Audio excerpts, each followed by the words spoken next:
जिंदाबाद साहब, जिंदाबाद साहब, आजाद समाज पार्टी।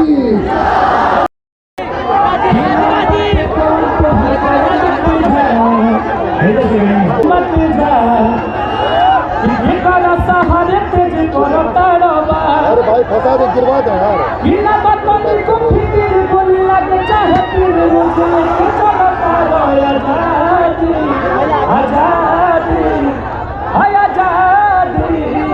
थोड़ा सा पीछे हो जाइए आप।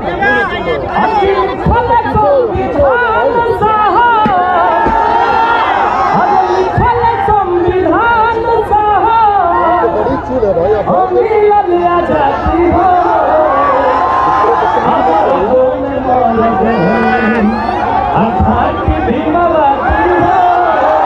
दोस्तों अभी हम पटना में हैं और पटना में आप देख सकते हैं मेरे पीछे पोस्टर लगा हुआ है। ये भीम आर्मी चीफ जो है चंद्रशेखर आजाद जी है, उनका पोस्टर लगा है। वो अभी बिहार में पहुंचे थे पटना में और यहाँ संबोधन किए हैं। हालांकि ये संबोधन खास तौर पर जा रहा है सीधे 2025 के आगामी जो विधानसभा चुनाव है उस पर जा रहा है। इसमें प्लानिंग है कि ये चुनाव बहुजन समाज के लिए हो और बहुजन का जो है मुख्यमंत्री बने, इसे लेकर के जो है तैयारी चल रही है। इसी को लेकर के यहाँ पहुँचे थे। उन्होंने बिहार सरकार पर कटाक्ष भी किया है, बिहार सरकार की कमियां को गिनाया है, जनता की जो समस्या है, जो बिहारियों की समस्या है उनको भी बताया है। उन्होंने क्या कुछ कहा है सुनिए हमारे वीडियो में। आवाज आ रही है, कहाँ तक आ रही है? हाथ उठा के दिखाइए।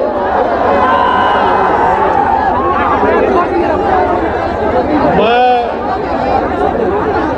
देश भर में जाता हूँ, मैं ये मानता हूँ कि बिहार के साथियों में ज्यादा उत्सुकता है,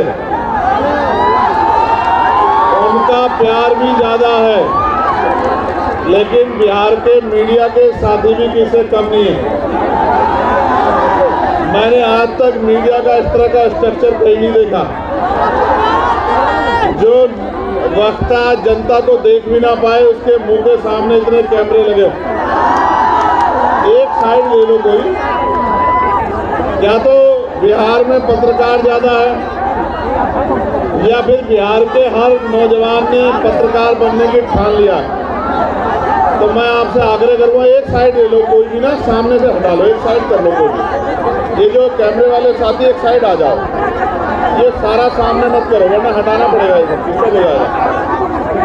कोई एक तरफ को कर लो, जनता को दिखने दो। जो SC ST के कर्मचारियों ने मेरे सामने रखी है, बिहार सरकार द्वारा अस्थायी स्थानापन्न कार्यकारी व्यवस्था नियमावली 2023 के तहत रोस्टर स्थगित रखते हुए अनुसूचित जाति जनजाति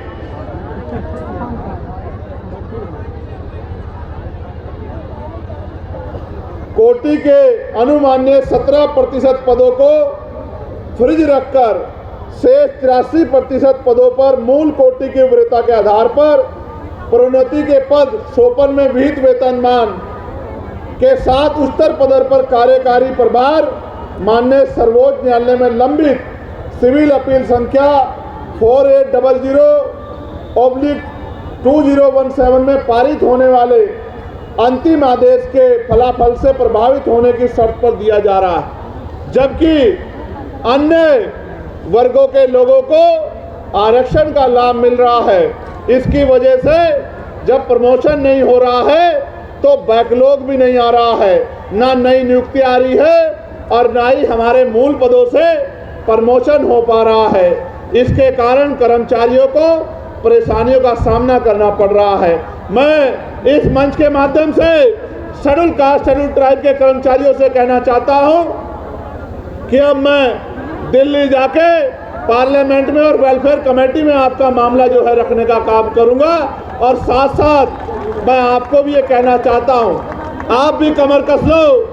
जो सरकार आपके अधिकारों को लूटने का काम कर रही है, उस सरकार को मिट्टी में मिलाने का काम भी 2025 में हम लोग करेंगे।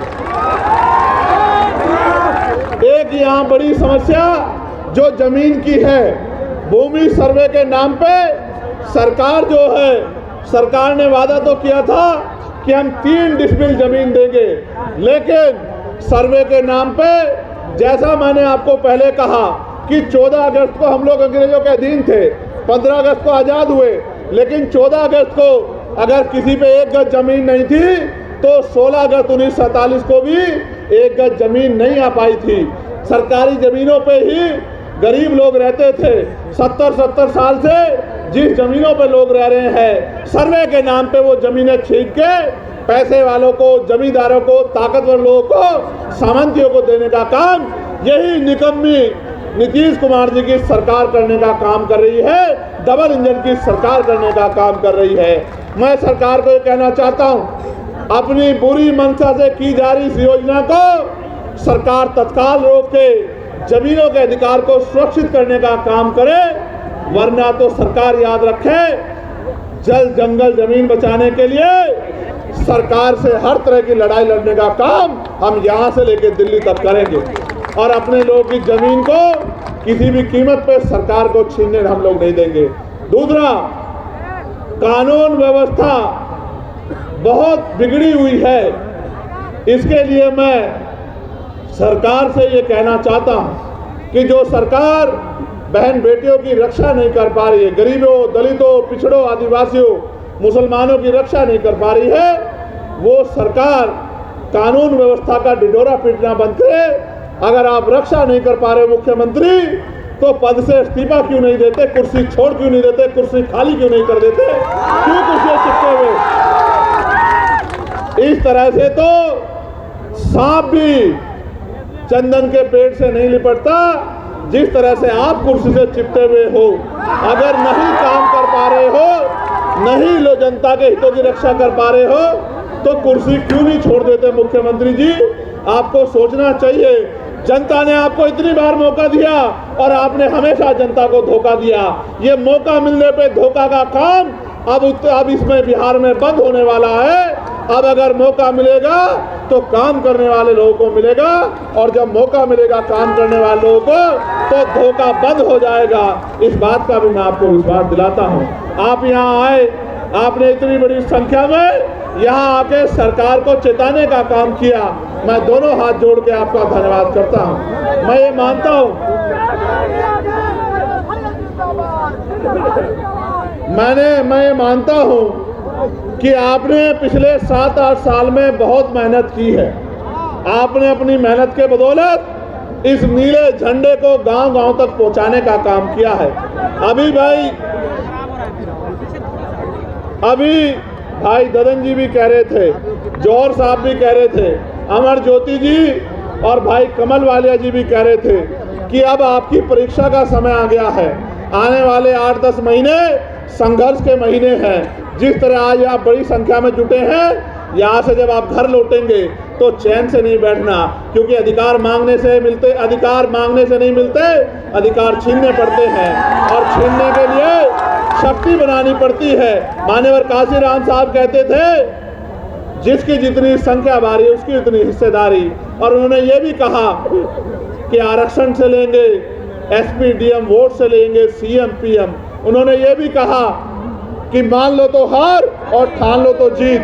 अगर आप ठान लोगे तो ये निकम्मी सरकारें भी हटेंगी और आपके हाथ में भी ताकत आएगी। तो मैं अपने गांव के कार्यकर्ता से कहना चाहता हूं कि वो आज से रजिस्टर बना ले और एक एक घर को जोड़ के भाईचारा बनाने का काम करे, बहुजन समाज में एकता बनाने का काम करे, अपनी शक्ति बनाने का काम करे। और आने वाले समय में संघर्ष के बलबूते किसी के आगे हाथ फैलाने वाला नहीं, कलम की ताकत अपने हाथ में लेके लोगों के भविष्य को बदलने वाली शक्ति अपने हाथ में सत्ता के रूप में लेने का काम करे। क्योंकि जब तक पॉलिटिकल पावर आपके पास नहीं होगी, बाबा साहब अम्बेडकर कहते थे, political power is the master की, इट इज द मास्टर की which you can open each and every lock. Political power यानी राजनीतिक सत्ता वो चाबी है जिसके द्वारा आप सारी परेशानी यानी कि सारी समस्याओं के ताले खोल सकते हैं। आप मुझे मौका दे दो, आजाद समाज पार्टी भीम आर्मी के हाथ मजबूत कर दो। अगर आपका एक बच्चा बेरोजगार घूम जाए तो फिर चंद्रशेखर आजाद से सवाल करना मेरे साथियों, ये विश्वास मैं आपको दिलाना चाहता हूँ। जिसको सरकारी नौकरी नहीं मिलेगी उसको प्राइवेट सेक्टर में काम देंगे, उद्योग धंधे लगा के आपके जिलों में रोजगार देंगे, और जिनको प्राइवेट सरकारी नहीं करना उनको लोन देके उद्योग लगाने का, अपना काम करने का मौका देंगे। महिलाओं को कुटीर उद्योग लगा के घर तक रोजगार दिलाने का काम करेंगे, और इस गुंडागर्दी को जड़ से खत्म करने का काम करेंगे, इज्जत सम्मान की जिंदगी दिलाने का काम करेंगे।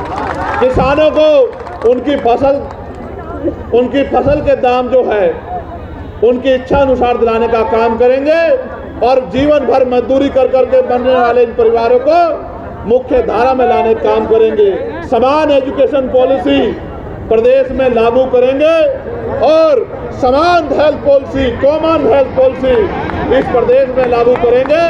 अमीरों जैसा इलाज गरीबों को मिलेगा, और अमीरों को जैसे मिलने वाली पढ़ाई गरीबों के बच्चों को मिलेगी। अपने बच्चों को अच्छी शिक्षा के लिए हर साल 1000 बच्चों को विदेश में पढ़ने के लिए भेजने का काम करेंगे, और इस देश की सेवा करने का मौका देंगे। साथ साथ 2010 टोला सेवा संस्कृत बोर्ड के नाम पर अभी तक बहाली नहीं हुई है। कितनी समस्या बताओगे? मैंने आपको समाधान बता दिया है। हिम्मत करके आजाद समाज पार्टी भीम आर्मी के साथ खड़े हो जाओ, एक समस्या नहीं रहेगी, और आप मांगने वाले नहीं देने वाले बन जाओगे। और जिन साथियों ने अपनी समस्याएं दी है, जो राष्ट्रीय स्तर की है उन पर राष्ट्रीय स्तर पे, और जो प्रदेश स्तर की है उन पर प्रदेश स्तर पे मुहिम चला के संघर्ष किया जाएगा, और आपकी मांगे पूरी करवाने का काम हम लोग करेंगे। बहुत बहुत धन्यवाद। जय भीम, जय भारत, जय संविधान, जय मंडल, जय जोहार, जय जवान, जय किसान। आप सबके लिए मंगल कामनाएं। चलिए, तो आपने सुना कि उन्होंने क्या कुछ कहा है। चंद्रशेखर आजाद ने साफ तौर पर बिहार में जो कमियां हैं उस पर स्पष्टीकरण दिया है। अब आगे उनका जो जनसलाभ है वो कहां तक जाता है, क्या इसका असर 25 के आगामी विधानसभा चुनाव में पड़ रहा है या नहीं पड़ता है, आने वाला वक्त बताएगा। चलिए बने रहेंगे हमारे साथ। जय हिंद, जय बिहार।